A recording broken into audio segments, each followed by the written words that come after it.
In the remote mountains of Sinaloa, Mexico, a boy named Joaquín Guzmán was born in 1957.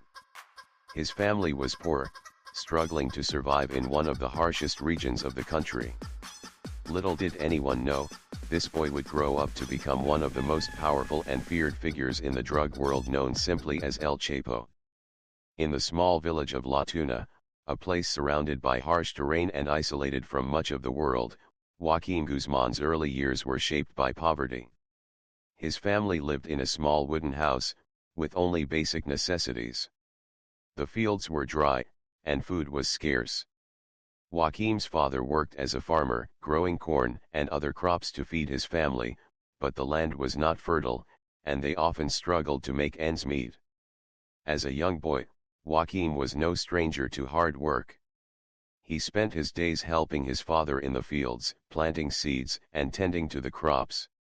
The work was tiring, and at the end of each day, he was left with aching hands and a tired body. But despite the hardships, there was always one thing on his mind: the desire to escape this life of poverty. In a community like La Tuna, people had few opportunities to improve their situation. The schools were basic, and most of the children, including Joaquín, had to drop out early to help support their families. But it was during these early years that Joaquín learned the value of survival, resourcefulness, and hard work, traits that would later shape his rise to power. Growing up in such conditions, Joaquín began to notice how power and wealth seemed to lie in the hands of a few. He saw that those who controlled the land, the government officials, and the drug dealers were the ones who had influence.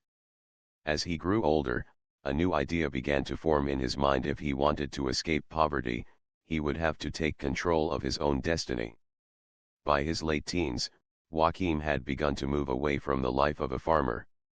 He started working with local criminals, small-time drug dealers who made money through illicit trades, mainly selling marijuana. The more he learned, the more he realized how the drug business worked, how it was not just about selling drugs, but about making connections, knowing the right people, and being ruthless when necessary. At just 20 years old, Joaquín had already seen enough to understand that in the world of crime, survival depended on loyalty, strength, and fear. He had no qualms about working for those already established in the drug trade, knowing that it was his only way out of the life he had been born into. Joaquín soon became involved with a well-known figure in the drug trade, Hector Palma, a rising star in Mexico's drug world. Palma was part of the powerful Guadalajara cartel, which controlled much of the drug trafficking routes from Mexico to the United States. Through his connections with Palma, Joaquín learned the ins and outs of smuggling and drug distribution. He saw how cocaine, heroin, and marijuana were transported in planes, trucks, and even hidden in everyday items. But what really impressed him was the level of organization required to move such a large volume of drugs without getting caught. As time went on, Joaquín began to understand the importance of logistics.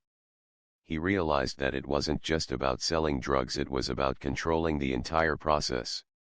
From production to transportation, everything had to be managed perfectly to avoid detection by law enforcement.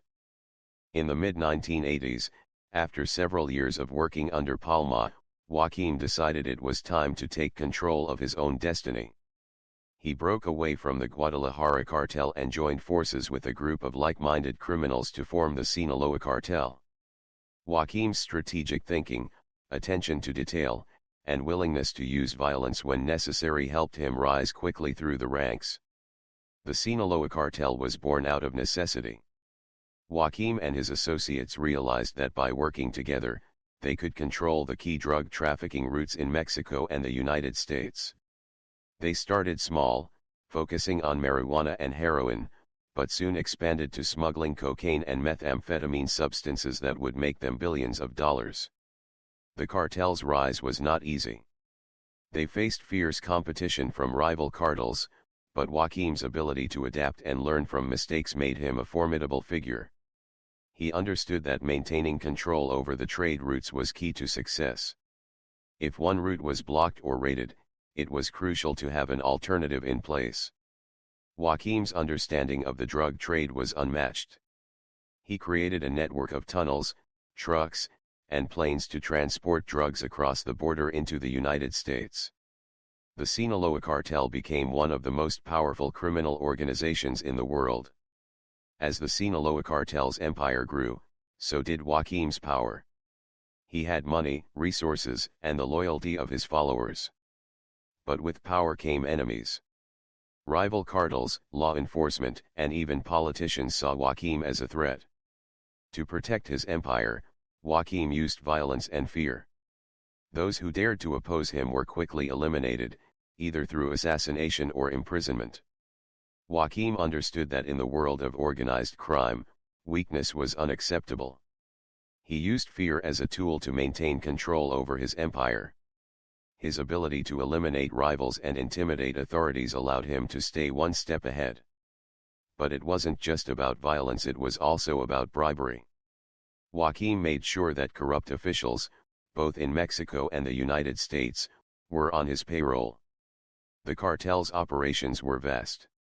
They controlled the flow of drugs across multiple borders, from Colombia to Mexico and then into the United States.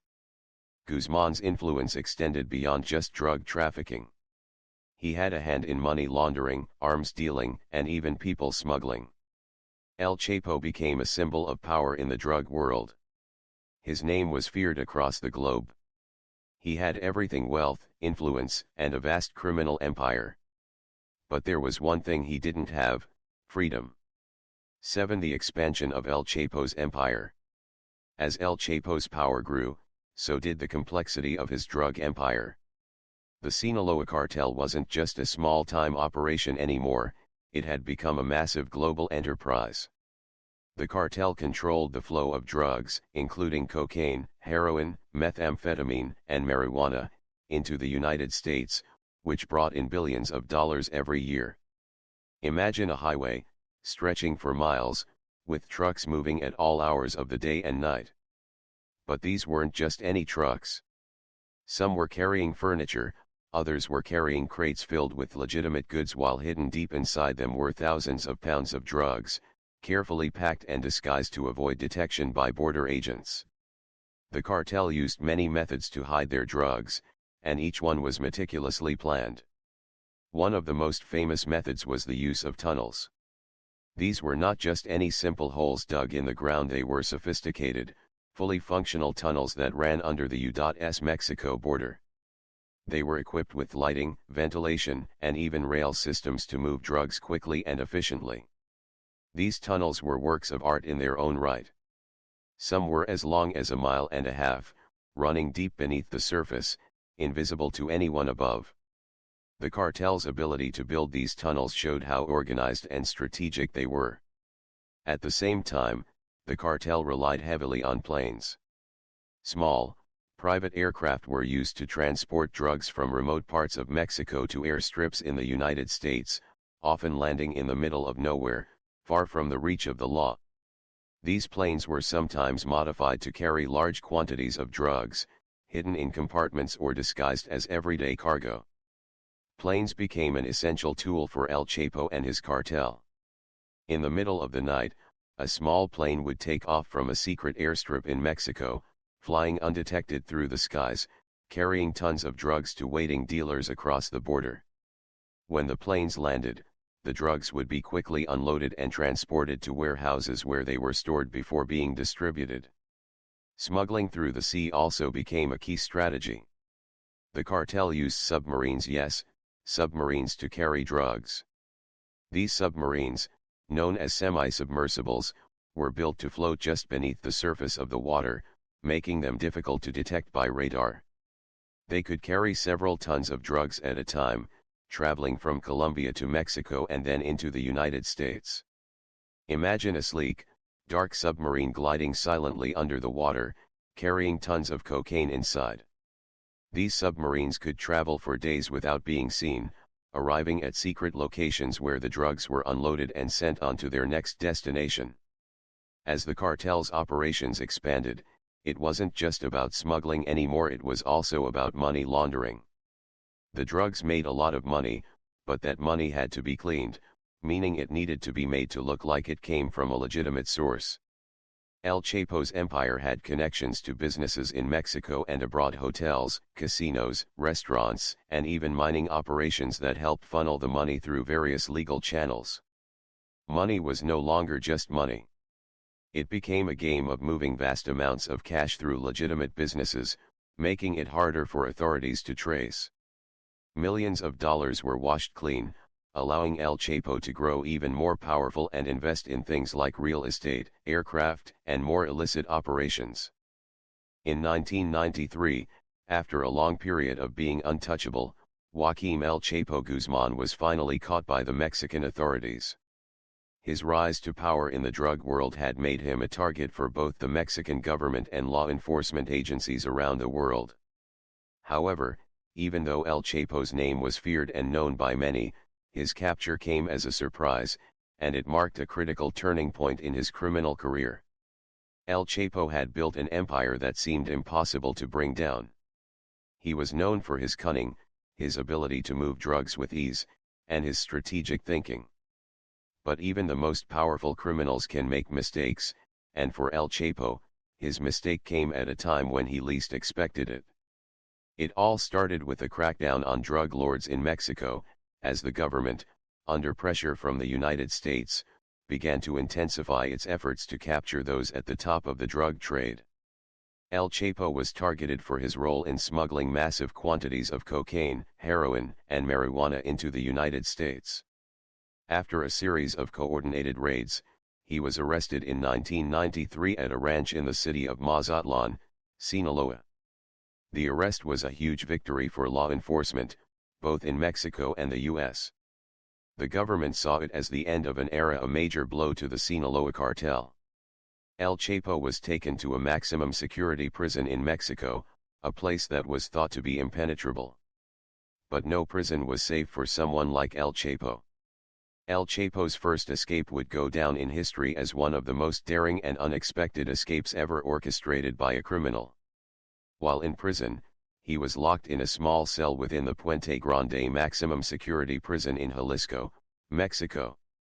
On the surface, it appeared that El Chapo was finally behind bars, and the authorities believed they had him under control. But El Chapo's mind was always working. Even in prison, he had a network of loyal supporters, guards, inmates, and criminals who owed him favors. He wasn't just a prisoner, he was a king, and even though he was confined to a small cell, he still had control over his empire. His escape would come as a result of careful planning, bribery, and sheer determination. In 2001, after serving just 8 years of his 20-year sentence, El Chapo orchestrated a carefully planned escape. The method he used was both simple and incredibly ingenious. His men smuggled a laundry cart into the prison, where El Chapo would hide. The guards who were supposed to be keeping an eye on him were either bribed or simply turned a blind eye, allowing the plan to unfold smoothly. Imagine this: El Chapo, the most dangerous man in Mexico, packed into a laundry cart, a cart filled with dirty sheets and clothes. He lay still, hidden beneath the pile of laundry, as the guards rolled him past the prison gates. It was a dangerous gamble, but it worked. El Chapo was rolled right out of the prison undetected, and within hours, he was out of the reach of law enforcement. The escape was a huge embarrassment for the Mexican government, and it reinforced El Chapo's reputation as a master of evasion. He disappeared into the mountains of Sinaloa, where he went into hiding and resumed control of his cartel. Authorities launched an extensive manhunt, but El Chapo was elusive, using his knowledge of the land and his vast network of supporters to avoid capture. Once again, El Chapo proved that no one could contain him. His empire continued to expand, and his ability to escape from seemingly impossible situations made him even more dangerous. In 2014, after over a decade of evading capture, El Chapo was caught again. This time, his downfall came after a lengthy investigation that involved both Mexican and U.S. authorities. His capture was the result of months of surveillance, phone taps, and intelligence sharing between the two countries. He was arrested in the city of Mazatlan, the same place where he had been captured in 1993. Once again, it seemed that El Chapo's reign was coming to an end. He was taken to another high-security prison, this time the infamous Altiplano prison, one of Mexico's most secure facilities. The authorities believed they had learned from the mistakes of the past, thinking they could contain him. But El Chapo, ever resourceful, wasn't about to stay locked up for long. The Altiplano prison had been designed to keep the most dangerous criminals locked away for good, but it couldn't keep a man like El Chapo contained. He had once again gained the loyalty of certain prison guards and officials, using his wealth to bribe them. In 2015, just a year after his arrest, El Chapo executed yet another escape, this time, in the most unbelievable fashion. He escaped through a tunnel. Not just any tunnel, but a tunnel that was built specifically for him. This tunnel was a masterpiece of criminal engineering. It stretched nearly a mile from the prison cell to a house outside the prison grounds. The tunnel was equipped with lights, ventilation, and even a motorcycle on rails to transport him quickly. The escape was so well planned that it took authorities by complete surprise. El Chapo had once again slipped through their fingers, disappearing into the underworld. The tunnel was discovered only after he had already made his way to freedom, further cementing his status as a criminal genius. Just like before, El Chapo vanished. But this time, his escape sent shockwaves around the world. The story of the tunnel escape became legendary, and once again, El Chapo was untouchable. He would go on to continue his operations, smuggling drugs, laundering money, and maintaining his control over the Sinaloa Cartel. In 2014, after over a decade of evading capture, El Chapo was caught again. This time, his downfall came after a lengthy investigation that involved both Mexican and U.S. authorities. His capture was the result of months of surveillance, phone taps, and intelligence sharing between the two countries. He was arrested in the city of Mazatlan, the same place where he had been captured in 1993. Once again, it seemed that El Chapo's reign was coming to an end. He was taken to another high-security prison, this time the infamous Altiplano prison, one of Mexico's most secure facilities. The authorities believed they had learned from the mistakes of the past, thinking they could contain him. But El Chapo, ever resourceful, wasn't about to stay locked up for long. The Altiplano prison had been designed to keep the most dangerous criminals locked away for good, but it couldn't keep a man like El Chapo contained. He had once again gained the loyalty of certain prison guards and officials, using his wealth to bribe them. In 2015, just a year after his arrest, El Chapo executed yet another escape, this time, in the most unbelievable fashion. He escaped through a tunnel. Not just any tunnel, but a tunnel that was built specifically for him. This tunnel was a masterpiece of criminal engineering. It stretched nearly a mile from the prison cell to a house outside the prison grounds. The tunnel was equipped with lights, ventilation, and even a motorcycle on rails to transport him quickly. The escape was so well planned that it took authorities by complete surprise. El Chapo had once again slipped through their fingers, disappearing into the underworld. The tunnel was discovered only after he had already made his way to freedom, further cementing his status as a criminal genius. Just like before, El Chapo vanished.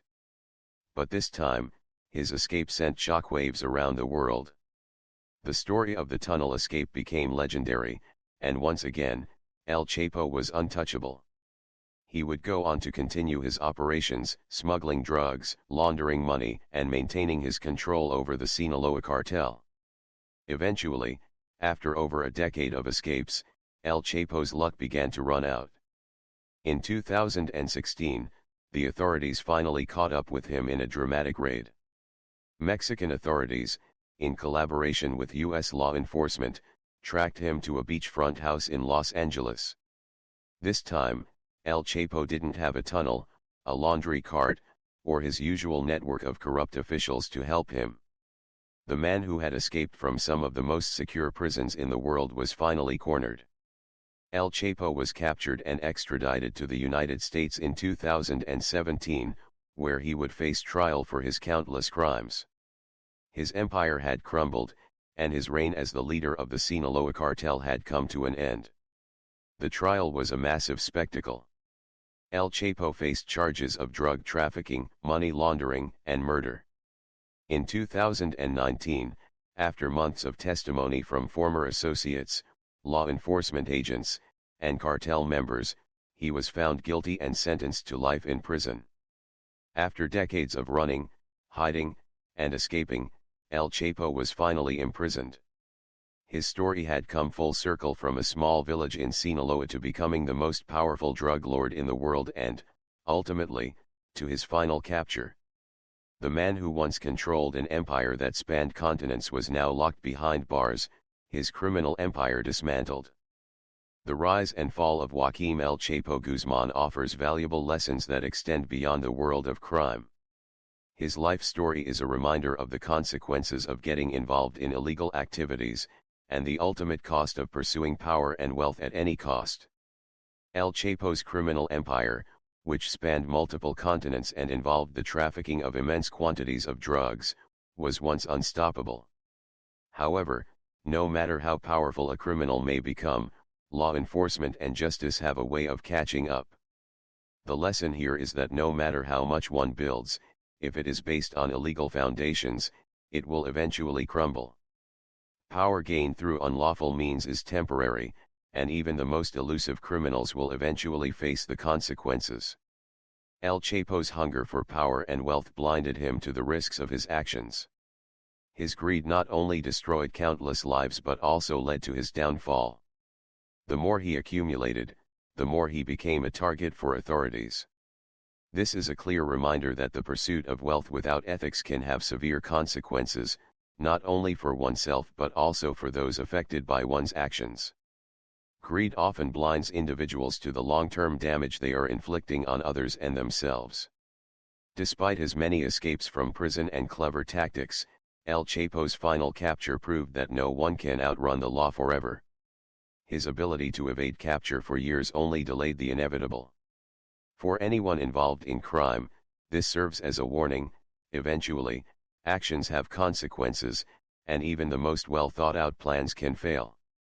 True freedom comes from making the right choices, not from evading the consequences of one's actions.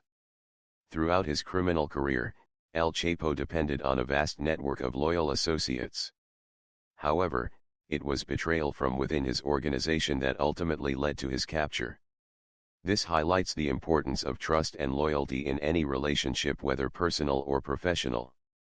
The lesson here is that betrayal often comes from the closest circles, and one must always be cautious about whom they trust.